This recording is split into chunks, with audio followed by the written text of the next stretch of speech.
Et on va demander, avec autant d'énergie et d'applaudissements, à Madame Pellicio de nous rejoindre, de Jean-Pierre Serrus, aussi Arnaud Bonin et Jean-François Suaz qui vont s'installer ici sous vos applaudissements si vous en acceptez l'idée pour essayer de se réveiller. Allez.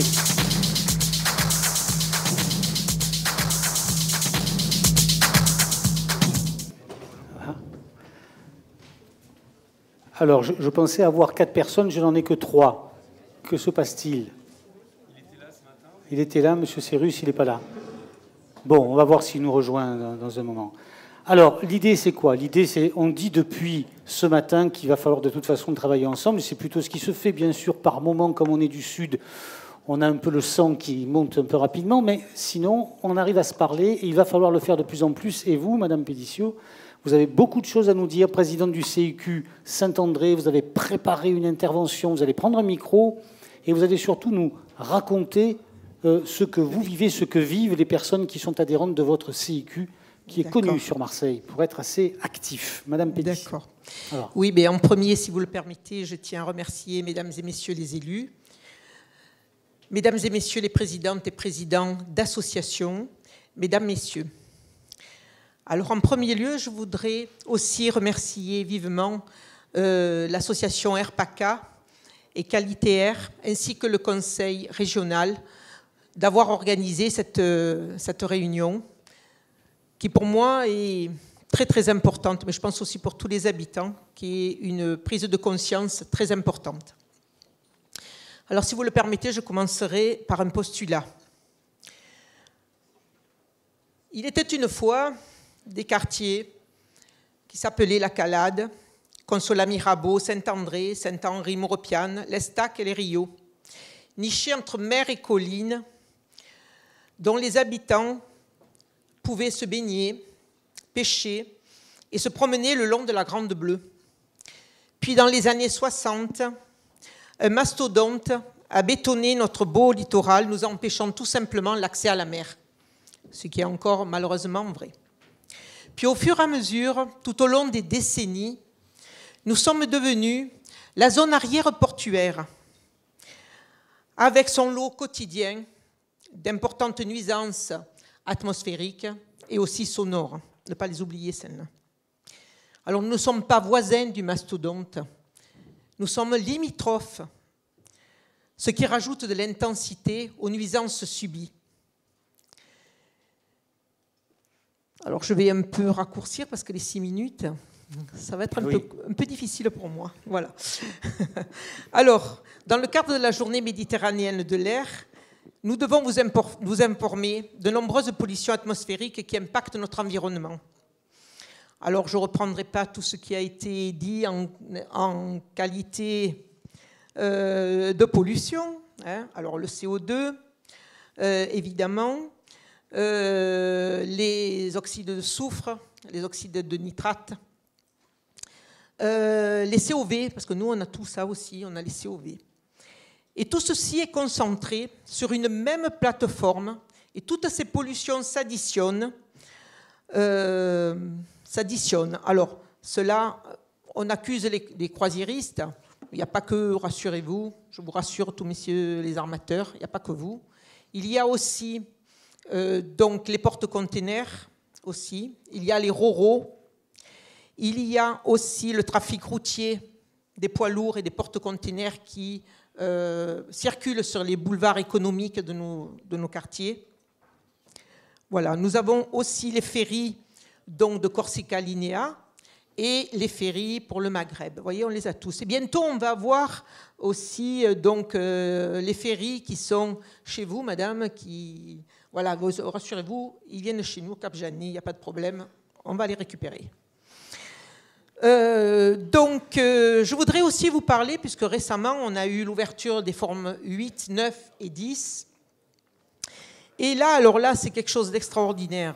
Parce que l'enquête publique de ces formes 8, 9 et puis 10 font l'état de rejets de 30 tonnes chacune de COV, c'est-à-dire des composants organiques volatiles. hein. Mais pour nous, les poumons des habitants, c'est 60 tonnes que nous respirons, puisque ces formes 8, 9 et 10 sont à côté sur la même plateforme. Et des enquêtes publiques saucissonnées, je n'ai pas peur de les dire, ont validé tout ceci. Ensuite... À Marseille, on appelle ça lâcher le noir. Lâcher le noir, oui, mais vous savez, oui, qui sont exactement. agressés. Alors allez-y, continuez à noircir le tableau, après on va voir. Et voilà, j'ai fait un peu l'oiseau de mauvais augure, veuillez m'en excuser. À ceci s'ajoute la proximité de stockage de matières dangereuses, inflammables et explosives. Ça, il faut aussi que vous en preniez tous connaissance. Voilà. Alors nous savons aujourd'hui aussi que toutes ces pathologies provoquent, toutes les pathologies que provoquent les différentes pollutions de l'air, pathologies cardiaques, AVC, pulmonaires, et depuis 2013 des pathologies cancéreuses reconnues par l'OMS. Alors, actuellement, plusieurs médecins spécialistes organisent des réunions d'information un peu dans toute la métropole. Alors, je ne reviendrai pas sur les gaz polluants avec l'effet de serre et tout ce qui s'ensuit avec le réchauffement climatique et la canicule. Au fur et à mesure de l'embellie de Marseille, que l'embellie de Marseille se concrétise depuis le quartier de la Joliette aujourd'hui et demain jusqu'à la gare du Canet, il est de coutume que les obstacles bruyants et malodorants soient systématiquement repoussés vers nos quartiers. Alors, la charte de l'environnement se retrouve ainsi régulièrement bafouée. Alors, est-ce que le moteur, est-ce que l'économie à tout prix doit être l'élément moteur d'un modèle de vie au mépris de la santé des habitants de nos quartiers et parfois selon la volonté du dieu Éole de tous les Marseillais?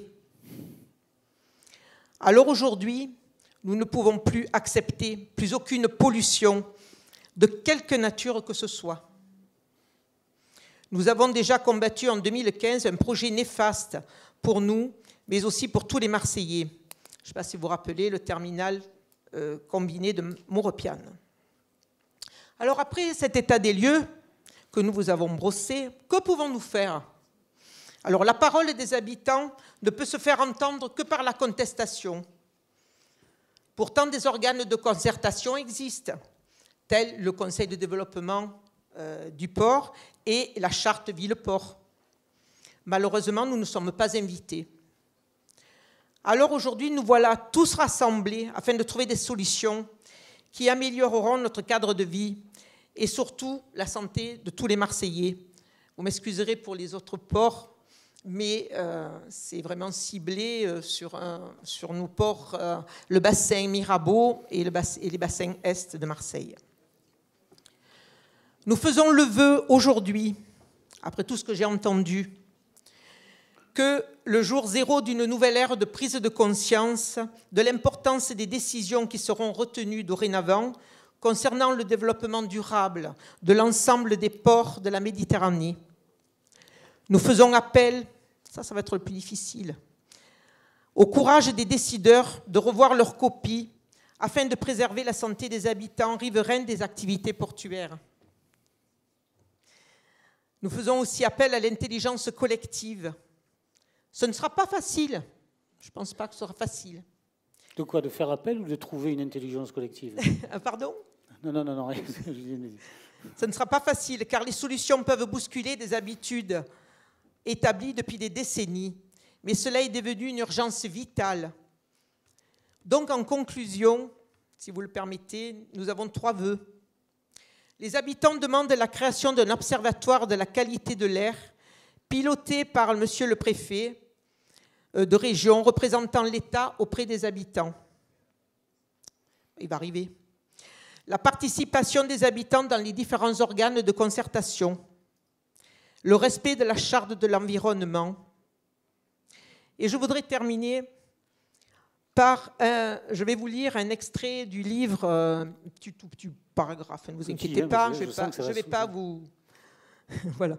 Un petit extrait du livre de l'historien anglais Arnold Toynbee, L'autre moitié du monde, sur lequel tout le monde peut méditer.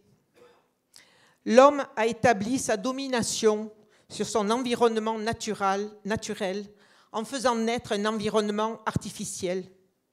Et ce monstre se révèle être un bien plus intraitable et plus impitoyable que cet environnement naturel que les ouvrages de l'homme ont surmonté ou étouffé et risquent même d'anéantir. Merci de votre écoute.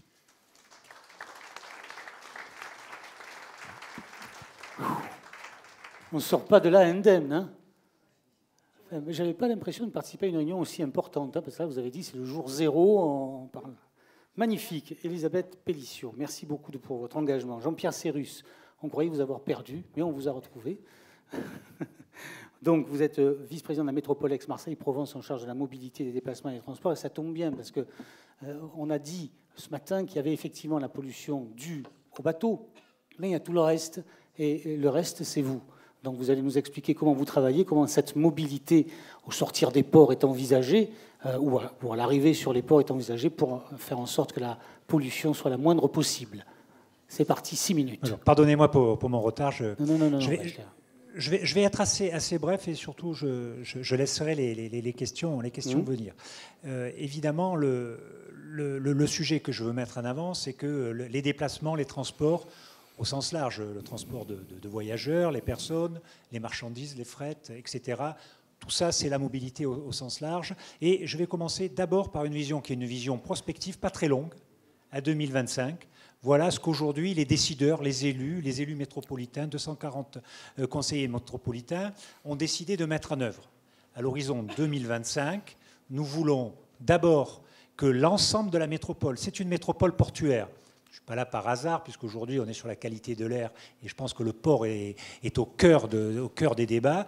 Nous sommes la deuxième métropole de France, nous sommes aussi le premier port de France, nous sommes le deuxième port de Méditerranée, nous sommes une métropole portuaire.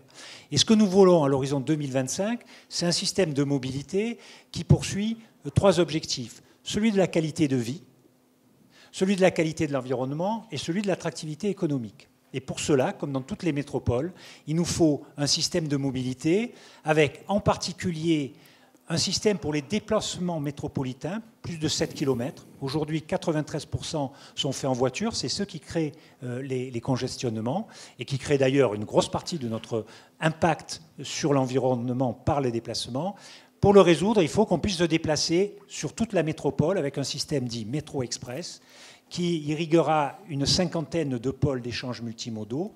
Ça commencera le matin à 5 h, ça finira le soir à 22 h. Et grâce à 100 km de voies sur autoroute, on pourra avoir des temps de parcours fiabilisés, de manière à permettre aux métropolitains d'enfourcher ces systèmes et d'avoir le choix par rapport aux tout-voitures. Évidemment, ces pôles d'échanges multimodaux donneront dans les villes, ici à Marseille, à Aix, à Vitrolles, etc., sur des systèmes dits premium qui auront les mêmes amplitudes, la même fiabilité, puisqu'on est avec du tram, du bus à haut niveau de service, avec du métro. Et évidemment, on aura, en complément de ça, pour les derniers kilomètres et pour le rabattement, tout un ensemble de services adaptés. Voilà, je veux commencer par ça, parce qu'aujourd'hui, l'enjeu en termes de qualité de vie, de qualité de l'environnement et d'attractivité économique, la construction même de la métropole repose sur le déploiement de ce qui a été décidé par les métropolitains, les élus métropolitains. Et quand on décide non pas un plan, mais un agenda, on décide aussi de se donner les moyens de le réaliser. Plus particulièrement sur la qualité de l'air, vous l'avez bien compris, le report modal, à lui seul, va opérer une certaine amélioration. Moins de véhicules, moins de transport, également de marchandises, je vais y revenir. Des modes de propulsion pour les services métropolitains. En gros, l'électricité dans les villes et le gaz pour l'interurbain, voilà quels sont les principaux piliers. L'enjeu est énorme. Aujourd'hui, je rappelle des chiffres, ces constats, nous les avons faits, ces diagnostics, nous les avons partagés. Je ne vais pas les lister les uns après les autres, mais voilà, il faut être conscient que la situation n'est pas bonne. Voilà, mais moi, je pense qu'aujourd'hui, le rôle d'un élu, c'est plus de dire voilà ce que nous allons faire et voilà les moyens qu'on se donne pour les réaliser, que éternellement dire on aurait dû faire ci. Bon, voilà. Aujourd'hui, la situation, c'est celle-ci. Juste une parenthèse, à mon avis, on ne peut que l'améliorer, mais évidemment, ça nécessite de prioriser les choses. l'intelligence collective à laquelle vous faisiez allusion, les moyens techniques, le transfert de technologies pour la transition énergétique, tout ça, je pense qu'on en a très franchement les moyens. Le vrai sujet aujourd'hui, est-ce qu'à tous les niveaux, au niveau de la métropole, au niveau de nos partenaires financeurs, au niveau de l'État, on est en mesure de prioriser les investissements sur les politiques de transport, tant en termes d'infrastructures que développement de services, pour rapidement lutter contre cela. Je voulais vous présenter une carte très simple qui montre l'impact en matière de réduction des NOx de nos lignes de métro express. Vous voyez qu'en particulier, les axes que sont Aix-Marseille, 52 000 véhicules jour, Vitrolles-Marseille, 50 000 véhicules jour, Aubagne-Marseille, 50 000 véhicules jour, il y a urgence. Et tant qu'on n'aura pas, sur ces axes-là, développé des moyens alternatifs à la voiture et également du report modal en matière de transport de marchandises, on continuera à avoir ces chiffres qui ne sont pas bons en termes de qualité de l'air et d'impact de la mobilité sur les déplacements. Pour terminer, puisque je crois que j'ai déjà dépassé mes 5 minutes, non, du tout. Mais je vais aller très rapidement. Nous sommes dans une métropole portuaire. Je peux vraiment répondre à toutes vos questions sur le transport de voyageurs, mais aujourd'hui, je voudrais faire un focus sur le transport de marchandises. La loi NOTRe, qui a constitué notre métropole, nous donne la possibilité d'organiser un service public de transport de fret, un service métropolitain. Ça ne peut se faire qu'avec l'ensemble des acteurs, d'abord en premier chef le grand port de Marseille, et donc je suis régulièrement en contact notamment avec Madame Cabot pour développer cette solution, mais il faut absolument qu'au niveau de la métropole, on agisse aussi sur le report modal. Il y a quelques chiffres qui sont indiqués là-dessus, avec le développement projeté de l'activité de conteneurs, par exemple, il faut absolument, par rapport à la situation d'aujourd'hui, que l'on prévoit. On doit non seulement avoir du report modal, mais aussi limiter aujourd'hui le nombre de véhicules, de camions qui sont sur nos routes, qui les saturent et qui, évidemment, altèrent la qualité de l'air. Donc, on a un ressort législatif qui nous permet de le faire. Je vous remercie.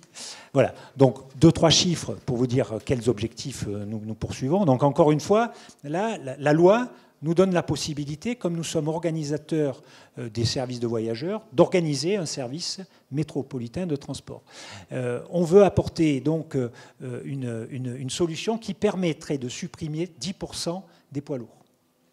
En termes de report modal, c'est considérable.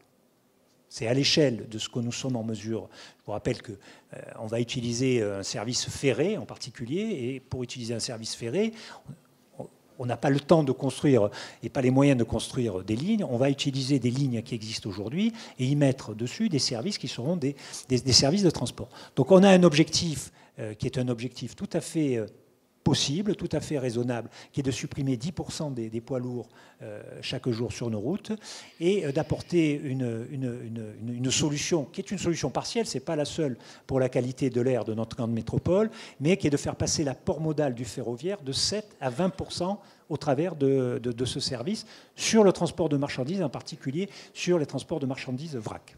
Voilà. Sur un réseau existant. En utilisant les réseaux existants, avec des aménagements, avec des investissements. Voilà. Donc, je pense que mon temps est passé, mais je terminerai sur vraiment une conviction.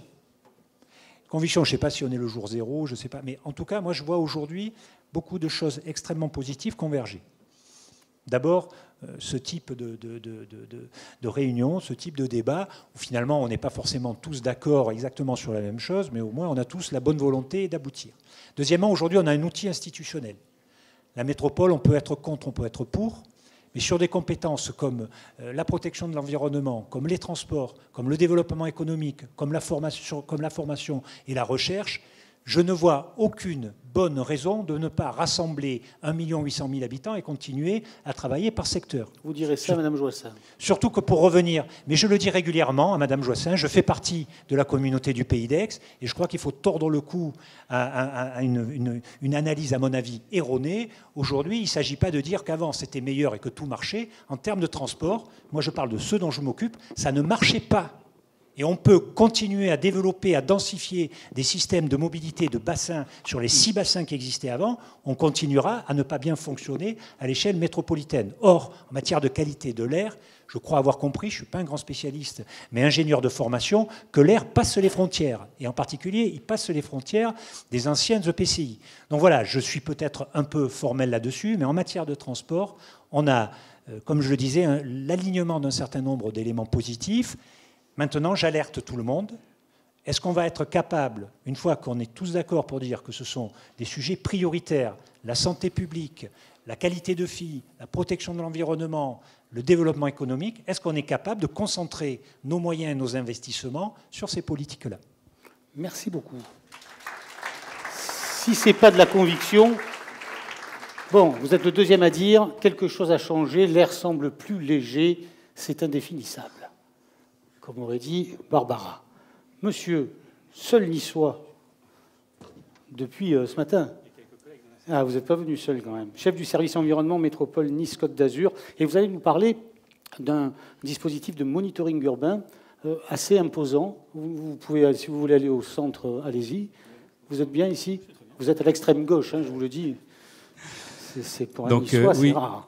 Effectivement, donc, on va vous présenter une démarche alors à la fois sur le Smart Port, mais aussi sur la concertation aussi avec la population, puisque vous avez dit, madame, que le seul moyen de vous exprimer, c'est la contestation. Et je pense que c'est la pire des solutions pour pouvoir travailler ensemble. Donc, en fait, ce qui a été mis en place ce qui va être mis en place sur la métropole Nice-Côte d'Azur, donc qui vient de récupérer la gestion du port de Nice depuis le 1er janvier 2017. C'est de créer une commission de proximité de l'environnement. Donc cette commission sera le lieu où on pourra justement débattre de ces différents sujets et en particulier aussi peut-être de donner de l'information, échanger entre les différents partenaires, puisqu'en fait je pense que cette journée a le mérite de faire ce travail, de pouvoir donner de l'information. Et parfois il y a beaucoup de choses qui sont réalisées et malheureusement qui ne sont pas connues par tous. Donc voilà, ça c'est la volonté donc, du président de la métropole, c'est de créer cette instance qui va être une instance de concertation où on va pouvoir débattre de ces différentes questions, à la fois bien sûr d'environnement, on va le voir tout à l'heure, mais tout ce qui concerne la circulation, le stationnement et la desserte du port qui ont tous ces impacts sur la qualité de l'air et le bruit, puisque c'est aussi une des problématiques qui est importante. Donc voilà, donc le fonctionnement, il y aura une commission locale qui sera une réunion plénière, et ensuite des groupes de travail thématiques qui ne sont pas encore tout à fait définis, mais qui permettront de travailler spécifiquement sur des sujets, puisque on se rend compte, hein, avec les partenaires de la métropole, les différents acteurs, à la fois la CCI, à la fois différentes instances nationales qui interviennent sur ce port, qu'il y a déjà beaucoup de choses qui se font, il y a beaucoup de projets, on l'a vu ici, il y a beaucoup d'innovations, il y a beaucoup d'initiatives qui ne sont pas forcément applicables par tous, qui ne sont pas forcément la solution unique. Et je pense que c'est intéressant aussi d'en débattre ensemble pour essayer de ne pas faire des erreurs, que ce qui sera réalisé, qui a des impacts importants en termes financiers, soit la meilleure solution qui soit retenue. Donc forcément, bon ça je l'ai déjà évoqué, hein, donc c'est vraiment de renforcer la volonté, c'est de renforcer cette concertation et le dialogue entre tous. Et donc c'est pour ça qu'il y a déjà un bureau d'accueil qui a été installé sur le site du port de Nice depuis juillet, qui permet de recueillir les avis et les doléances des riverains et de tous. Voilà, et donc qui va permettre aussi donc, de mettre en place ces groupes de travail. Mais moi je pensais que vous alliez parler des capteurs. J'y arrive. Ah, vous y arrivez, voilà. les capteurs. J'avais 6 minutes. Ah non, mais pas parler. Voilà, donc, et ce qu'il faut savoir quand même, c'est que la majorité pour l'instant des demandes, elles concernent plutôt le mouvement des ferries. Donc là aussi, il y a besoin d'avoir de l'information, mais ça sera un lieu où justement on pourra discuter tranquillement de toutes ces questions. Et donc, ce qui a été mis en place, c'est justement un réseau de capteurs très développé, puisqu'en fait, il y a déjà pas mal d'études qui ont été réalisées sur ce site, hein, la CCI, RPACA a déjà réalisé des choses, mais on a voulu avoir vraiment un diagnostic complet sur ce site. Donc vous avez ici différents types de capteurs qui sont installés sur le pourtour du port. Tout d'abord, une cabine réglementaire, c'était le cas en verte. Donc c'est une cabine qui est, je ne sais pas si j'ai la photo derrière, voilà, c'est la cabine qui est là au centre, qui voilà, est une cabine agréée, type de celles qui sont installées par RPACA et qui est gérée par RPACA, puisqu'il nous semble intéressant, c'est pas de juge et de partie, donc c'est RPACA qui est chargé de faire ce suivi avec les différents polluants qui sont mesurés. Et puis, vous avez un certain nombre d'autres capteurs, donc, qui sont des micro-capteurs. Donc là, on est dans une démarche type monitoring urbain assez innovante, avec des capteurs qui sont des prototypes, donc qui sont des capteurs de classe 2, hein, donc qui sont un petit peu moins performants, mais qui sont beaucoup moins chers. Donc ça nous permet d'en disséminer autour du port. Donc il y a des capteurs qui sont mis en place par la métropole. Il y a des capteurs aussi qui sont mis en place par la CCI, donc à la fois sur l'air, sur le bruit. Et on a même des capteurs qui sont sur des véhicules, donc positionnés sur des véhicules qui sont en pool au sein de la métropole, et quand le capteur s'arrête autour du port, il acquiert un certain nombre de données, et ces données remontent sur un entrepôt de données et permettent d'enrichir un petit peu plus la connaissance sur cet espace. Voilà, donc vous voyez aussi les microcapteurs qui sont installés sur les poteaux. Donc là, ce qui est intéressant, à la fois avec la cabine, mais surtout avec ces capteurs, c'est qu'ils sont très mobiles. Donc ça nous permet de faire un maillage assez important tout autour du port et d'essayer, après, ensuite, avec notre partenaire RPACA, de pouvoir modéliser ces différents flux et de pouvoir voir qu'est-ce qui a un impact sur ce quartier. Voilà. C'est aussi le lieu où on va aussi, vous savez qu'il y a un certain nombre de contrôles de l'État qui sont faits sur les bâtiments. Ce qui est intéressant aussi, c'est qu'on ait un retour de ces différents contrôles, puisqu'on ne l'a pas toujours. Donc ça sera aussi un lieu où on pourra faire ce bilan d'un certain nombre de choses qui sont effectuées un peu partout en Europe et sur lesquelles on n'a pas toujours le retour. Voilà, donc comment sont exploitées ces données? Elles le sont à travers un hyperviseur qui est en train d'être mis en place, qui est développé par la CCI et qui permet de voir des courbes de bruit ou d'air qui sont mesurées directement. Et surtout, ce qui est intéressant, c'est de les mettre en corrélation directe avec la présence des navires qui sont là sur place. Et donc d'avoir un outil de décision qui va permettre tout de suite de savoir quel est le bateau qui potentiellement est générateur de nuisances. Voilà. Donc ça, c'est vraiment des choses qui sont très utiles en termes de gestion, qui vont permettre de générer des alertes. Et une fois qu'on a ces alertes, il faudra bien sûr les vérifier parce qu'on a beaucoup aussi de choses qui sont à contrôler. Par exemple, sur le bruit, on a parfois des seuils de bruit qui sont dépassés du fait du vent. Donc ça, il faut lever des doutes. Et après, d'avoir un certain nombre d'actions qui vont pouvoir être appliquées sur ces nuisances. Voilà. Et puis pour l'anecdote, on a cité un projet européen sur lequel on s'inscrit, puisque c'est intéressant, c'est d'échanger tous aujourd'hui ensemble, mais c'est d'échanger aussi avec nos partenaires européens. Et donc ça, c'est un projet sur le bruit qui s'appelle Projet Rumble dans le cadre de Maritimo, qui va nous permettre là aussi de continuer à travailler ces différentes thématiques. Voilà, merci beaucoup de votre précision et concision, M. Bonin. Le dernier à s'exprimer, mais pas des moindres, c'est Jean-François Suaz, qu'on a entendu tout à l'heure, mais il avait la casquette à ce moment-là de pilote. Là, il a la casquette de président du club croisière Marseille-Provence. Et on a parlé beaucoup des croisières aujourd'hui, pas toujours en bien, alors qu'à une époque, on disait « vive les croisières ». Là, on vous a un peu montré du doigt, donc il va falloir parole à la défense. Juste un mot, justement à propos de casquettes, j'en ai plusieurs. Je suis pilote du port. Je suis aussi un citoyen marseillais, très sensible à la cause écologique. Je suis un surfeur qui a parcouru la planète pour voir les plus belles vagues et je connais bien l'état de la planète. Et justement, je suis très sensible sur les questions. Donc j'ai pris un parti pris. Je savais que je passais en dernier. Tout le monde a émis des chiffres. Je vais en donner aussi, avec un parti pris d'élever finalement qu'est-ce que sont les hydrocarbures, etc. Et qu'est-ce qu'on peut faire. Donc je vais passer assez vite sur tout ce qui est... Vous pouvez mettre la présentation, si c'est possible, la mienne. Si vous visez le mur, ça va être plus dur que si vous visez la régie. Ah, mais c'est moi déjà, c'est parfait. Donc juste un mot, 92 000 navires dans le monde, dont 50 000 depuis 500 UMS.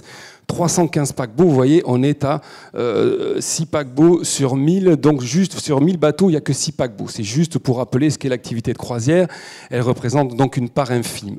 Ensuite, donc ça c'était juste un mot d'introduction, les forces en présence en Méditerranée à Marseille. Donc il y a 136 navires de croisière qui sont accueillis en Méditerranée, dont 71 navires sur le port de Marseille-Fos, 13 000 escales à peu près dans les ports méditerranéens, 480 à Marseille, sur 3500 escales tout navire confondu dans les bassins Est. Donc 14% des escales totales, on l'a vu tout à l'heure. Avec les ferries, on arrive à 47%. Donc en gros, 60% des escales entre les ferries et les paquebots de croisière, on est bien, et on l'a bien vu ce matin, sur la problématique. On rajoute les ferries ou les ro-ro, c'est un peu la même chose, mais vous voyez, on a touché du doigt ce qui représentait une grande partie de l'exploitation du port de Marseille, donc de sa pollution. Les navires de croisière sont quasiment tous maintenant à propulsion électrique. Il faut comprendre une chose, et vous le verrez après se dérouler, que depuis une dizaine d'années, vous avez tous entendu parler souvent du Queen Elizabeth, qui avait été, ou Queen Mary II, pardon, qui avait été fabriqué d'ailleurs en France, à Saint-Nazaire. Ça a été le premier à imaginer des nouveautés, c'est-à-dire on produit de l'énergie électrique et on actionne derrière des moteurs électriques. Pourquoi ? Parce que ça coûte beaucoup plus cher, mais c'est beaucoup plus respectueux de l'environnement et on a un meilleur rendement. Donc ça, c'est un premier point. Ces navires ont une combustion qui est beaucoup plus régulière, et c'est pour ça qu'on voit souvent, au niveau des fumées, moins d'agitation de ce côté-là. C'est uniquement une question technique qui est plus chère, mais qui va se répandre là aussi dans le monde entier, qui a déjà été, évidemment, beaucoup de ferries l'ont aussi, etc., etc. On l'a bien vu, malheureusement, il faut une vingtaine d'années pour changer une population de navires. L'état des lieux de la consommation des produits pétroliers, très intéressant, parce que je me suis penché un peu sur tout ça depuis des années. 4 000 millions de tonnes de pétrole brut extraites, vendues en gros. Pour ce qui est le pétrole brut actuellement, il est un peu plus de $300 puisqu'il est remonté à $55 le baril. Donc $300 la tonne.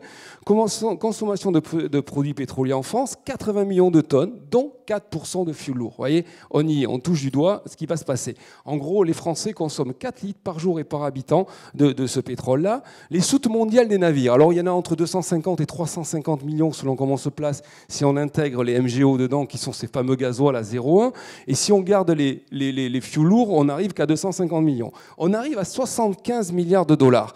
Et j'avais lu un article il y a déjà une quinzaine d'années, on appelait ces 75 milliards de dollars, qui pourraient valoir zéro aussi selon comment on se place, le sang impur de la globalisation, et vous allez comprendre mon raisonnement par la suite. Rien ne se fera sans les majors pétrolières, il faut améliorer en amont la quantité des combustibles brûlés. Parce qu'évidemment, si à un moment on produit un pétrole dans lequel il n'y a un pétrole, à partir du pétrole où il n'y a quasiment plus de sulfure, etc., et qu'on a une excellente combustion, parce que les NOx dont on a parlé par exemple tout à l'heure ne sont dus qu'à des mauvaises combustions. C'est-à-dire que par exemple si on injecte de l'eau dans les moteurs, qu'on abaisse la température dans la chambre de combustion, on a éliminé 30 à 40% des NOx. C'est ce que fait Vartila, ce que font tous les grands constructeurs depuis quelques années. Mais retenez bien ça, ce qui est très important, c'est qu'il y a 75 milliards qui en ce moment sont payés dans ces soutes, qui sinon on ne sait plus quoi en faire. Ils allaient avant dans les cimenteries, ils sont longtemps allés dans les centrales thermiques. Malheureusement la Corse s'illustre encore un peu avec cette dernière centrale, il n'y en a quasiment plus, un peu en Asie du Sud-Est, un peu en Moyen-Orient, mais tout le monde est passé, sauf qui, les bateaux, parce qu'ils sont loin, ils ne sont pas tellement réglementés, qu'on ne les surveille ou on ne les voit que quand ils arrivent dans les ports. Donc vous voyez, on a un problème, c'est ça que je voulais mettre en avant, c'est que ça vous concerne tous, à partir du moment où vous avez un iPhone, une veste qui vient avec peut-être, ou qu'on a exporté un produit, on a tous participé à cela. Et évidemment, quand on va faire chuter, si vous voulez, le taux de sulfure dans les combustibles des navires, on va faire monter tous les autres prix de l'essence, du gasoil, etc., etc. Et qui va payer? C'est toute la question. Je n'ai pas de réponse. On va le savoir déjà en 2020. Vous allez voir quand on va passer avec le 0,5. Donc personne ne sait exactement qu'est-ce qui va se passer exactement. Alors j'ai repris des tableaux. On ne va pas reprendre tout ça. Ça a bien été. Hein. À Marseille, tous les navires restant à quai, ils sont bien entendu en 0,1, ce qui a apporté 40% de pollution en moins. Et si on passe un jour à 0,001, vous pensez bien qu'il n'en restera plus beaucoup. C'est aussi ça l'enjeu, même avec des combustibles, comment ils s'appellent, des hydrocarbures, pardon, des combustibles fossiles. Donc tous les navires en navigation, mais tout ça on l'a vu, donc je vais continuer. La consommation des paquebots de croisière, alors j'ai pris ma casquette président du club de la croisière, alors je rappelle souvent à tout le monde que je suis bénévole dans cette affaire, je veux bien m'en occuper, mais voilà, juste qu'on arrête de dire qu'il y a 1 million de voitures, je vous ai mis toutes les choses qui sont là. La consommation moyenne par personne et par heure, sur une petite unité, c'est à peu près 5 litres, sur un gros bateau, et c'est pour ça qu'il y a des gros porte-conteneurs conteneurs ou des grands bateaux, ça peut nous plaire ou pas, mais c'est tout simplement pour abaisser ce ratio aussi, c'est-à-dire qu'on est à 2 litres par heure et par personne. Ce qui, quand vous étudiez bien la question, c'est ce que se représente à peu près les 4 litres des Français, c'est ce que vont consommer à peu près les gens chez eux. Donc vous voyez, on n'est pas dans une hérésie écologique totale, bien qu'on puisse effectivement s'étonner des consommations. Vous voyez, c'est 1000 litres par heure ou 2000 litres, ça paraît très spectaculaire évidemment hein, quand c'est annoncé comme ça, rapporté au nombre de passagers. Et c'est pour ça qu'au moins il n'y a que 300 bateaux, mais ils emportent pas mal de monde et ramenés au nombre de comment ça s'appelle, de passagers, ce n'est pas grand-chose. Donc un navire, si on ne parle pas exactement des SOX ou des NOx, c'est quelques dizaines de poids lourds ou quelques centaines de voitures. Par contre, après, évidemment, quand on compare, et c'est la comparaison qui peut être faite, avec des voitures en norme Euro 6, on n'est pas, évidemment, tant qu'il n'y a pas des scrubbers, tant qu'on n'utilise pas le même carburant, on n'est pas tout à fait dans les mêmes choses, on est bien d'accord. Alors, moi, j'aime bien cette expression américaine qui consiste à dire mix and queen, c'est-à-dire aller un produit, c'est-à-dire on va faire plusieurs projets et les faire rapidement et avec évidemment win en gagnant au bout. Alors il y a 3 domaines, il faut négliger aucune piste à mon avis pour agir tout azimut. Le domaine réglementaire, c'est-à-dire que si on n'impose rien, on va continuer longtemps comme ça et ça c'est évident. L'Europe a un rôle à jouer, et là je rejoins aussi Madame Caveau, c'est évident que si nous on lève le doigt à Marseille en disant on va passer au tout électrique ou on va passer à je ne sais quoi, nous n'aurons plus beaucoup de bateaux. C'est une réalité, après elle conviendra ou pas. Il est évident qu'à minima, c'est la zone sud de l'Europe, entre l'Italie est un peu plus en avance que nous, à mon avis l'Espagne est un peu en retard, mais on est à peu près d'accord. Donc on trouvera des solutions avec eux, parce qu'évidemment on ne peut pas se satisfaire que le Havre soit en 0,1, mais c'est un toute petite partie quand même du problème, comme on l'a vu tout à l'heure. Après, vous voyez, on a les zones SECAMEN, on a une stratégie européenne de transport maritime qui est pour une obligation pour tous les navires de fournir un registre des émissions. Tout ça, c'est très important parce qu'on l'a vu avec les scrubbers tout à l'heure, on n'a peut-être pas été assez explicite, c'est que dans la cheminée d'un paquebot actuellement, vous avez des dizaines de capteurs qui sont enregistrés et qui vont sur un serveur du navire et qui à tout moment, Monsieur Rousseau des Affaires Maritimes va à bord et peut contrôler et peut vérifier, etc., etc. Ce sont des navires qui sont surcontrôlés. Avec 5000 personnes à bord, ils ne vont pas quand même complètement tuer la poule d'or du jour au lendemain. Le contrôle accru des autorités locales, ce sont en particulier les affaires maritimes et les capitaineries dans les ports qui nous concernent. Les navires. Et là, sur la croisière, il y a une chose, là je rentre de Miami, j'ai passé une semaine ou 3 jours à Miami, du matin jusqu'au soir avec les grands leaders du monde de la croisière. En termes de recherche et développement, ils sont leaders. Pourquoi, vous allez me dire? Parce qu'ils gagnent de l'argent. Contrairement à CMA, CGM, qui a des fluctuations, parce qu'évidemment, le monde du conteneur est plus complexe. Depuis une vingtaine d'années, ces gens gagnent de l'argent. Donc, ils mettent énormément, Carnival Cruise Line, 500 millions d'euros ou de dollars, en l'occurrence, sur les 2 prochaines années, pour équiper ces navires, etc., mais dans toutes sortes de choses. Donc, ils sauront, ces 300 bateaux, on peut mettre le focus dessus, et tant mieux que peut-être que les associations aient pu le faire. C'était un marketing bien huilé, bien préparé, et il a fonctionné. Mais ce sont eux qui sont à l'origine. Finalement, le CMA l'a rappelé, ils ont déjà commandé les bateaux au gaz déjà depuis 3 ou 4 ans. Et les premiers sont déjà sortis avec des équipements hackés. Il y en a un qui vient à Marseille, et d'autres arriveront dès 2019. Donc vous voyez, pour nous, ça nous concerne de rechef. On aura des bateaux au gaz dans le port de Marseille. On peut n'accepter que cela un jour. On a toutes les possibilités imaginable. Mais une chose est sûre, ce sont bien ces gens-là qui seront la clé des cas, parce qu'il y a 50 000 bateaux dans le monde, plus 50 000 petits aussi, hein, on l'a oublié, ça fait 100 000. Mais les 300 leaders, ils sont là, ce sont eux qui vont montrer, aussi étonnant que ça puisse paraître, la voie de la vertu. Et en fait, donc ils produisent aussi des documents, mais ils sont tous cotés en bourse en fait, hein, aussi aux États-Unis, et donc ils ont des obligations, vous l'avez vu les États-Unis, moi j'y passe du temps, ils sont leaders sur tous les sujets, ils sont passés en 0,1 en 2015, hein, et ils ont fait des études dessus, il y a beaucoup de sujets où ils sont devant nous, d'autres peut-être un peu moins, mais sur cette partie-là, donc les compagnies sont basées aux États-Unis, donc elles ont des solutions. Et en fait, il y a un accompagnement portuaire, on l'a vu avec la méridionale, sur des choses volontaires, mais on revient aussi sur le réglementaire qui sera imposé. Il y a une chose qui n'a peut-être pas été dite sur le branchement à quai, donc je suis un fanat évidemment, c'est que les bateaux sont en 60 Hz. Et ça, c'est une contrainte technique. Quand vous discutez avec eux, c'est quand même assez difficile, quoi. Donc il faut produire un courant, on ne va pas rentrer non plus dans le détail, mais c'est évident, et j'en prends l'engagement ici, qu'à moyen terme, on va y arriver. Par contre, il y a quand même des millions d'euros d'investissement. Si on met de l'argent public, par exemple, sur des dizaines de millions d'euros pour équiper le port de Marseille et qu'on n'a plus aucun bateau qui vienne, parce que ça peut arriver, parce qu'on est les seuls à le faire en Méditerranée, parce qu'ils iront à Toulon, hein, ils savent le faire, ou mieux, ils iront à Barcelone et à Civitavecchia, on ne l'aura pas imposé, on aura dépensé beaucoup de millions d'euros pour ne pas avoir un de ces seuls bateaux. Par contre, ce qui est certain, et ce que la forme 10, 8 et 9 vont être équipés de raccordement électrique très rapidement, c'est un enjeu qui est très important. Et maintenant, je vous laisse me poser des questions, mais c'est un sujet sur lequel je travaille depuis 3 ou 4 ans et sur lequel j'ai compilé énormément d'informations. Voilà. Merci, Jean-François. Merci. À mon avis, vous avez soudoyé la personne qui est chargée de faire sonner la corne de brume, hein, parce qu'on a dépassé. Bien. Alors, je vais évidemment donner la parole si vous la souhaitez, mais il y a quelques personnes qui vont intervenir. Je pense notamment à M. Padovani, qui nous écoute depuis ce matin. Vous savez, c'est rare que des élus participent à une réunion aussi longue, mais quand ils restent comme ça, c'est qu'ils ont envie d'apprendre et d'échanger. Et ça, c'est la qualité première d'un élu. Donc, M. Padovani, vous avez 2 minutes pour nous parler. Vous êtes adjoint au maire ici à Marseille, à l'hygiène et à la santé, de ce sujet qui vous préoccupe au premier chef, la pollution de l'air. Et vous avez une initiative que vous avez envie d'évoquer aujourd'hui. Allez-y. Alors, tout d'abord, un constat. Je voudrais remercier effectivement RPACA et Qualitaire Corse, ainsi que mes amis de la région pour avoir monté ce débat, cette journée de débat importante. Et la réflexion, c'est qu'il y a 3 ans, ne serait-ce que 3 ans, ça aurait été impossible.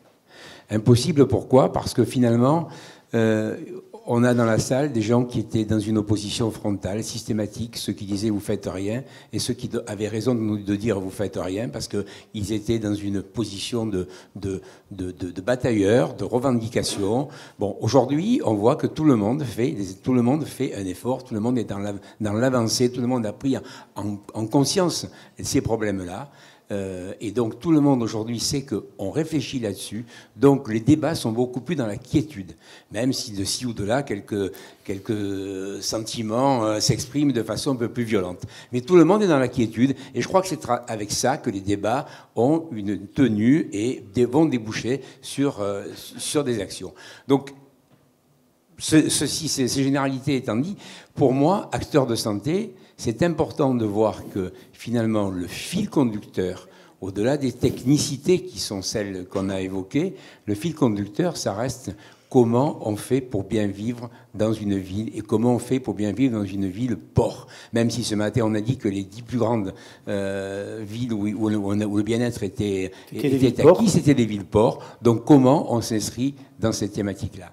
Donc la santé, c'est pour moi ce fil conducteur, et ça permet aussi de rentrer complètement dans l'actualité, puisqu'on est aujourd'hui dans la stratégie nationale de santé qui est évoquée et qui va être déclinée à partir du 1er janvier 2018 au niveau gouvernemental, dans laquelle finalement mettre la santé au cœur de toutes les politiques publiques, c'est effectivement l'action qui est demandée pour une fois par une ministre qui en fait a vraiment pris en conscience ce qu'est la santé, et pour cause, parce que c'est vraiment une vraie professionnelle, de la santé. Donc, à ce niveau, on nous a donné des outils, quelque part, à nous, acteurs de santé, pour essayer de fédérer tout ce qui s'est dit aujourd'hui.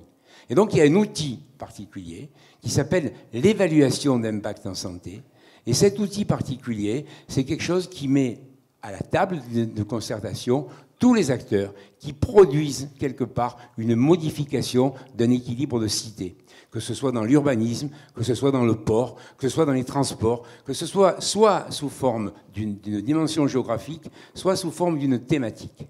Et à travers ça, comme aujourd'hui, de toute façon, à Marseille, comme dans beaucoup d'autres endroits, on reconstruit la ville sur la ville, eh bien c'est en prenant en compte cette thématique d'évaluation d'impact en santé qu'on peut permettre de voir tout ce qui a été mal fait, tout ce qui est demandé, et comment on peut faire cette prévention, sur le port. Cette prévention nécessaire à tout moment pour que nos enfants n'héritent pas de tout ce que nous avons commis comme faute et que nous héritons aussi de nos ancêtres. Parce qu'il faut bien reconnaître qu'à Marseille aussi, il y a 2 pôles, et tu l'as évoqué, il y a 2 pôles particuliers dans ton secteur il y a une industrie du 19e siècle qui était éminemment polluante aussi, très polluante, ne serait-ce que Lafarge par exemple, et d'autres qui ont été très polluantes. Et quand on regarde du côté des Calanques, où aussi à l'époque les Marseillais n'y allaient pas, il y avait toutes les industries polluantes de l'époque dont on nous a laissé encore la trace aujourd'hui et que nous subissons encore aujourd'hui de façon importante. Monsieur Padovani, voilà. Vous vous enflammez. Donc, qu'est-ce que vous faites? Pas du tout. Qu'est-ce que vous allez faire sur le port? Donc je souhaiterais aujourd'hui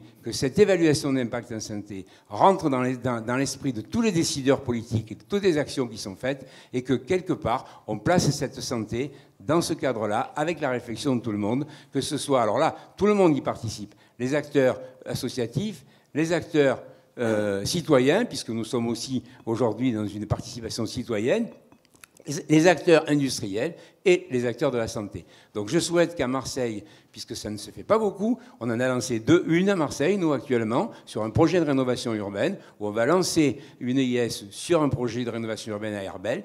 On souhaite en relancer d'autres. J'en ai une aussi en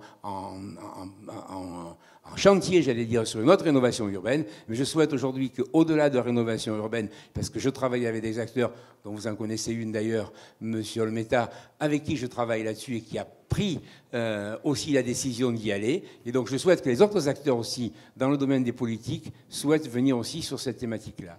Merci beaucoup. Ouais, enthousiaste. Est-ce que Monsieur Mistre est là? Il est là, Monsieur Mistre? Il est là, Monsieur Mistre. Ah, mais c'est vous, Monsieur Mistre. C'est président du comité des armateurs, c'est ça? Ah oui, vous êtes quelqu'un d'important, je n'avais pas compris. Parce que normalement, ceux qui sont importants, ils se mettent devant, vous voyez. Pas... Alors, vous allez nous dire un mot. Ici. Tout le monde est important et tout le monde a son mot à dire. Et j'ai été heureux d'écouter tout le monde aujourd'hui et même derrière, on entend très bien. Ouais. Vous avez un message, on approche de la conclusion, profitez parce qu'après, je vais vous couper le micro. Juste, ce que je voudrais dire, c'est que les armateurs, ainsi que le monde maritime, depuis 1948, il y a une organisation internationale qui est supportée par les Nations Unies, où tous les États, on va dire, mondiaux sont partenaires, on va dire. C'est institutionnel, hein, il y a 170 États membres. Ça s'appelle l'Organisation maritime internationale, et qui nous fixe un cadre réglementaire sur notre navigation et sur ce qu'on doit faire au niveau environnement, navigation, etc., etc. Donc le dernier comité qui a eu lieu au mois de juillet 2017 a fait part qu'en 2020, alors on n'a pas beaucoup parlé aujourd'hui, mais nous devrons passer tous les armateurs du monde à un fuel qui a 0,5 de soufre, % de soufre. Donc nous nous préparons activement à cette transition énergétique. On va changer de fuel qui sera moins sulfurisé. Aujourd'hui, clairement, qu'est-ce qui se passe pour un ferry ou un Ropax qui fait la Corse-Marseille? À quai, nous consommons du diesel marin, on en a beaucoup parlé aujourd'hui, à 0,1. Et en navigation, on consomme un fuel à basse teneur en soufre à 1,2 à peu près %. En 2020, le 1er janvier, nous devrons passer à un fuel à 0,5 ou trouver une solution énergétique comme le GNL qui nous fait rentrer dans les clous à ce moment-là. Nous en avons beaucoup parlé aussi, d'autres armateurs. Il est très compliqué de changer de bateau comme ça. C'est très compliqué. On ne peut pas construire un bateau. Un bateau, en moyenne, c'est 2 ans et demi, 3 ans à la construction. Notre compagnie, de notre côté, enfin, je parle du côté Corsica Linea, après, on va dire plus globalement au niveau du CMAF. Au niveau de Corsica Linea, nous sommes une compagnie jeune. Nous avons des ambitions. On est très porté sur l'environnement. On communique beaucoup, on va dire, dans la presse, mais on échange beaucoup avec le port de Marseille. Nous espérons trouver une solution sur l'électrification à quai. Mais lors du dernier comité des armateurs qui a eu lieu la semaine dernière, nous avons invité un des pétroliers de Fos pour savoir qu'est-ce qu'il allait proposer par rapport à la solution de transition énergétique de 2020. Donc nous nous intéressons, nous les armateurs, à la qualité de l'environnement qui nous entoure et forcément sur la place portuaire, puisque nous faisons nos escales dans les ports de la Méditerranée, comme vous le savez. Merci beaucoup. Monsieur Tredet, il est là.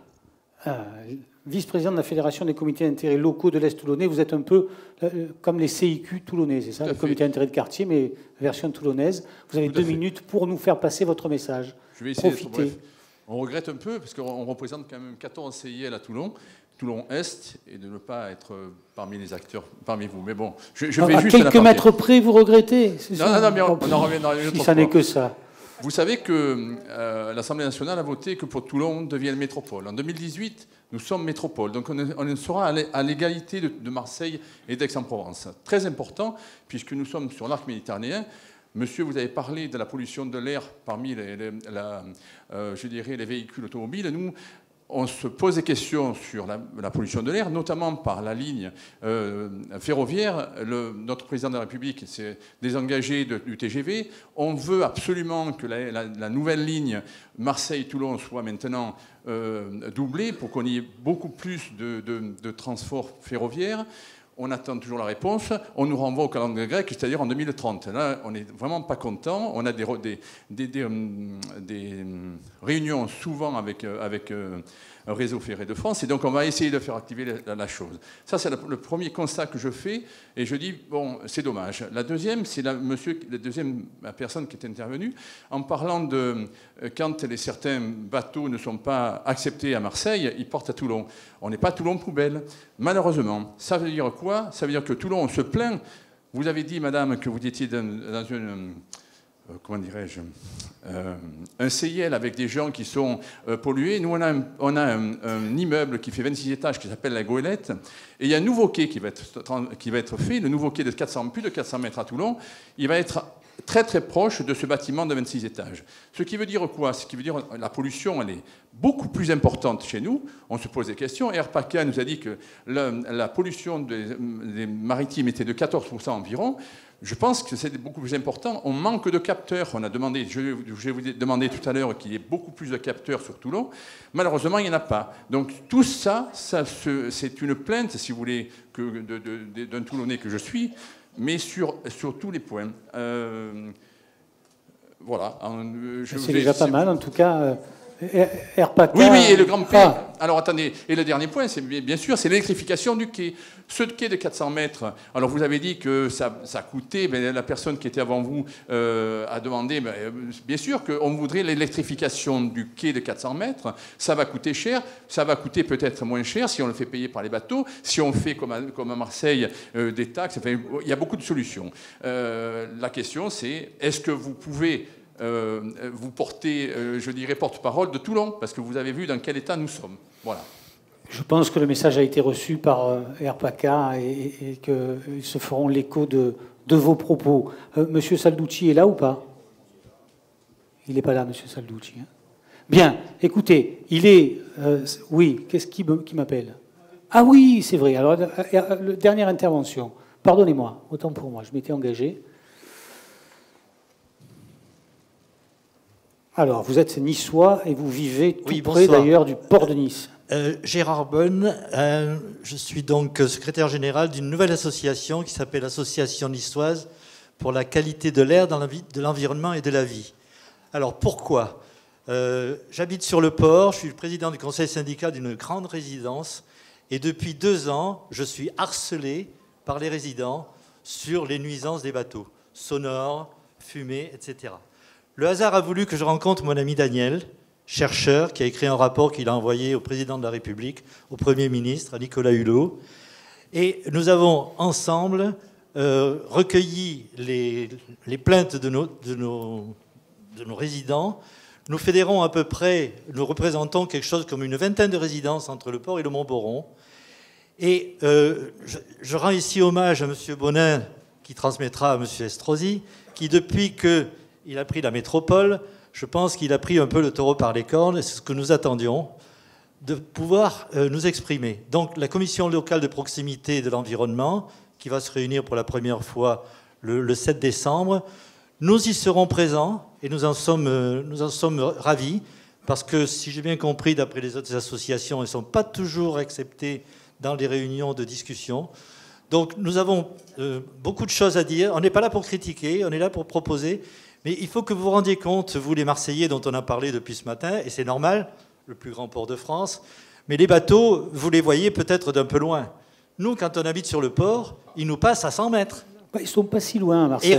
Et ils ronronnent toute la nuit. Comme bon, nous, ils nous ont mis les terrasses du port pour nous empêcher de les voir, mais ça, c'est autre chose. Voilà. C'est un autre problème. Alors, étant donné que le port est en ville, il n'y a peut-être pas toutes les solutions que nous avons explorées aujourd'hui à notre disposition, mais il y en a une, je pense, qui est facile à appliquer rapidement, c'est le 0,1%, y compris pour les bateaux qui restent moins de 2 heures, parce qu'ils nous enfument.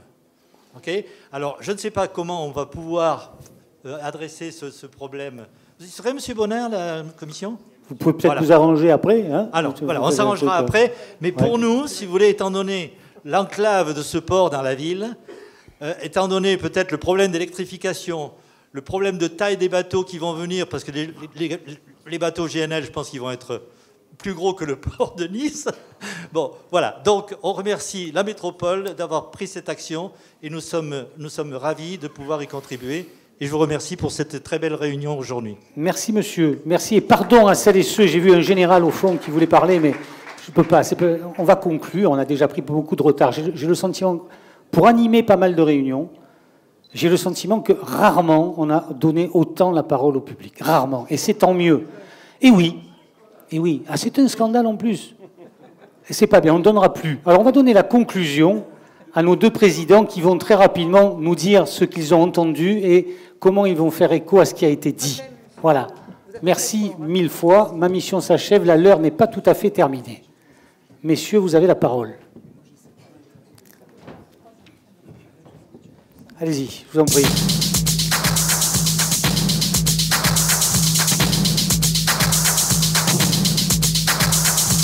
Bien. Passez par là. Écoutez, on nous demande de conclure. Donc, le dernier mot sera au président de RPACA, puisque on est à Marseille ici aujourd'hui. Je crois que bon, on peut se féliciter de cette journée. Moi, personnellement, j'y suis venu, j'ai beaucoup appris. Et je pense que vous tous aussi. Donc, la première conclusion qu'il faudrait tirer, c'est que tout ce qui nous a été exposé puisse être restitué sous forme écrite d'un document qui nous permette quand même de poser les conclusions et de rassembler toutes les informations que nous avons eues dans la journée dans un document que nous pourrons communiquer aux autres décideurs, car il y a eu des élus, et c'est très bien, mais il y en a beaucoup d'autres à convaincre, et c'est important de le faire. Le sentiment que j'ai, moi, ce soir, c'est qu'on a tapé juste, à plusieurs points de vue. D'abord, les associations de qualité de l'air. Je pense que c'était le bon vecteur pour créer l'espace de débat que nous avons eu ici, parce que, pour 2 raisons. La première, et je veux soutenir mon collègue, les associations de qualité de l'air sont des associations qui ne sont pas partisanes. Nos conseils d'administration ont tout le monde, et ça a une histoire. Ça a une histoire parce qu'il y a eu des moments où l'appréciation des situations sanitaires était laissée à la discrétion des ministères, et nous avons eu l'expérience de Tchernobyl en Corse, pour remonter à quand même pas si loin, où on nous expliquait qu'il n'y avait aucune retombée sur la Corse, alors que nous étions... le passage du nuage était à l'évidence sur l'île. Il suffisait de regarder d'ailleurs la télévision italienne, puisque quand on regardait la télévision italienne, on voyait très bien que la Sardaigne était couverte, que la Ligurie était couverte, et que donc la Corse l'était forcément, puisqu'elle est au milieu. Bon, mais donc, ceci étant dit, c'est important, et donc de là est sortie la loi sur les associations de qualité de l'air, qui fait que nous avons tous les collèges, et y compris le collège des associations, qui est représenté dans le conseil d'administration. Alors, ça ne fait pas toujours des conseils d'administration faciles, mais ça permet de faire en sorte qu'une réunion comme celle d'aujourd'hui est vraiment ouverte à tout le monde et que chacun s'y sent chez soi. Et je pense que c'est important et que nos associations avaient ce pouvoir de créer cet espace de dialogue qui est indispensable si on veut avancer. La seconde chose, c'est que je crois que nous prenons le problème, ce que nous représentons, donc nous un peu les gendarmes de la qualité de l'air, hein, où on surveille, on essaye de faire en sorte que les informations soient fiables, nous portons le message unificateur. Bon, S'il y avait une réunion des armateurs, on aurait pu dire, oui, mais les armateurs italiens, ils sont concurrents des armateurs français, donc bon, on ne va pas pouvoir étendre ça à l'Italie. Si on avait fait ça par les conseils régionaux, on aurait dit oui, mais le conseil régional PACA et la Corse, c'est pas pareil, c'est pas la même politique, enfin bref, etc. On l'aurait fait par les associations, on aurait eu du mal à voir les armateurs. Bon, voilà. Donc, et pourquoi on a un message unificateur? Parce que nous, on ne cherche pas à dire il faut que ce soit plus rentable, il faut que l'activité économique soit plus rentable. Mais nous, on dit il faut que l'air soit respirable. L'objectif, c'est un objectif qui est partagé à Marseille, à Gênes, à Barcelone, à Cagliari, à Bastia. Voilà. Et cet objectif, il est facilement celui de tout le monde. Alors que d'autres objectifs, les objectifs que poursuivraient les armateurs, que poursuivraient les politiques, pourraient être vécus de façon contradictoire. Donc je pense qu'à partir de ce soir, on va pouvoir avoir une dynamique de regroupement autour du message, car nous portons bien l'idée à laquelle tout le monde peut se rallier sans arrière-pensée, qui est il faut améliorer la qualité de vie des ports et des villes portuaires de Méditerranée. Voilà, c'est un message simple et c'est un message qui unifie, à mon avis, du fin fond de la Grèce au fin fond du Portugal. Donc ça, c'est le second point.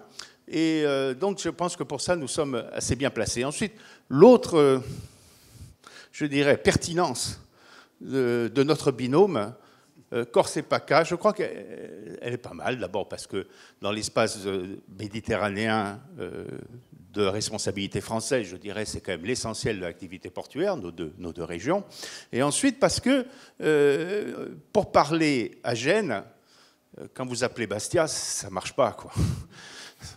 Mais pour parler à la Sardaigne, la Corse, ça marche. Vous voyez ce que je veux dire? Même pour les Baléares. Donc, on a bien, à mon avis, on est capable d'ouvrir le champ sur tous les interlocuteurs dont nous avons besoin, parce que la solution, elle sera globale. Elle ne sera pas, on n'aura pas un port magnifique à Marseille où il n'y a aucune pollution. On n'aura pas le régler le problème des pollutions portuaires. Le problème des pollutions portuaires, il faudra qu'il se règle dans tous les ports d'Europe, n'est-ce pas? Et c'est l'effort collectif qui nous permettra de faire bouger les réglementations.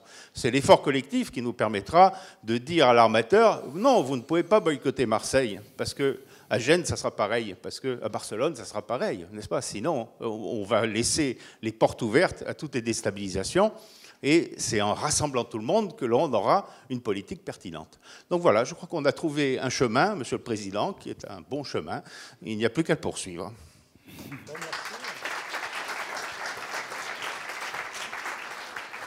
Merci à François Alfonsi pour ces paroles que je trouve extrêmement encourageantes. Il a parlé du rôle des associations agréées de surveillance de la qualité de l'air. Et il faut quand même rappeler que le statut français de l'assurance de la qualité de l'air est unique. Dans les autres pays, ce sont des agents. Dans beaucoup d'autres pays, ce sont des agences nationales. Donc c'est l'État qui les pilote directement. En France, quand on a voulu organiser une assurance de la qualité de l'air, on s'est dit, l'air, personne ne la paye. Personne ne paye l'air qu'il respire. Comment on va faire pour organiser une surveillance? Alors au départ, les gens se sont appuyés sur des associations qui existaient, de médecins souvent, de scientifiques. Et c'était l'association pour la prévention des pollutions atmosphériques, dont Denis Charpin est le président maintenant, qui a servi de point d'ancrage. On s'est appuyé sur les APPA régionales. Et on a dit, on va créer des associations, loi de 1901, ce qui complique un peu notre existence, parce que quelquefois les collectivités comprennent mal, ils nous associent à des clubs de boules, ils comprennent mal les enjeux de ce type d'association. Mais bref, on a ce statut et on a cette collégialité que tu as rappelée, qui nous rend légitimes pour organiser ce type de journée où on rassemble toutes les parties prenantes. Et pour nous, c'est extrêmement important. Je pense que vous avez pu vous exprimer, pas comme on aurait pu le faire complètement, mais je salue votre façon de piloter, visiblement ferme pas partagée par tous, et amusante, qui a été extrêmement efficace. Bon, je tiens à remercier bien entendu les équipes de Qualitaire Corse et d'Air PACA, qui, avec discrétion, ont assuré le fonctionnement de cette journée et puis font un travail considérable pour amener ces données que l'on trouve extrêmement utile. Hein. Comme je l'avais dit tout à l'heure, je crois, à la conférence de presse, un président d'ASQUA, il doit être satisfait lorsque les données produites sont utilisées par les différentes parties pour argumenter dans le sens où elle veut peser. Hein. Et c'est souvent le cas. C'est souvent le cas, ce sont les mêmes données qui sont utilisées par les uns et par les autres. Je me permets de donner une information, parce que tout à l'heure, je crois que c'est les représentants de Toulon hein, qui ont dit qu'est-ce qu'on fait pour les riverains. Alors, sachez que RPACA, et on va le faire aussi avec eux, hein, mettent en place des analyses qui sont faites chez les riverains, à leur domicile. Alors, ça a commencé avec Nice, hein, Arnaud Bonin pourrait en témoigner. Ça va être fait pour Marseille et ça va être fait pour Toulon. Donc, on vient, si vous voulez, à proximité du riverain même, puisque les moyens maintenant le permettent. Et je tiens à rappeler que ces moyens sont difficiles à obtenir. Hein. Vous avez bien compris que pour faire ce travail, il faut de l'argent. Hein, et l'argent est difficile à obtenir actuellement. Hein. Les financeurs des ASQUA, ce sont l'État, ce sont les collectivités territoriales et ce sont les industriels qui doivent une taxe générale sur les activités polluantes de laquelle ils peuvent dériver des dons libératoires. Hein. L'État maintient ces financements. On a failli en perdre pour 2018 parce qu'il y a eu, je sais pas, un problème dans la loi de finances. Mais c'est grâce au lobbying hein, des ASQUA réunis au sein d'Atmofrance qu'on a pu, et avec les élus bien entendu, rattraper le coup et retrouver le financement de 2017. Et je vous assure que c'est un combat de tous les jours hein, pour être à votre service. Alors, une dernière chose peut-être, c'est j'ai vu que la région PACA, avec Anne-Claudius Petit, et puis Fabiana Giovannini, hein, qui est de l'Assemblée de Corse, avait un contact qui me paraissait fort prometteur. Hein. Je pense que la région PACA et l'Assemblée de Corse vont pouvoir, avec l'aide de Qualitaire Corse et d'AirPACA, monter des programmes qui nous permettront d'être un peu plus influents sur ce qui va se passer en Méditerranée. Hein, tu l'as rappelé avec la Sardaigne, tu l'as rappelé avec l'Italie. Voilà, nous avons du pain sur la planche pour vous, mais bien entendu avec vous. Merci beaucoup.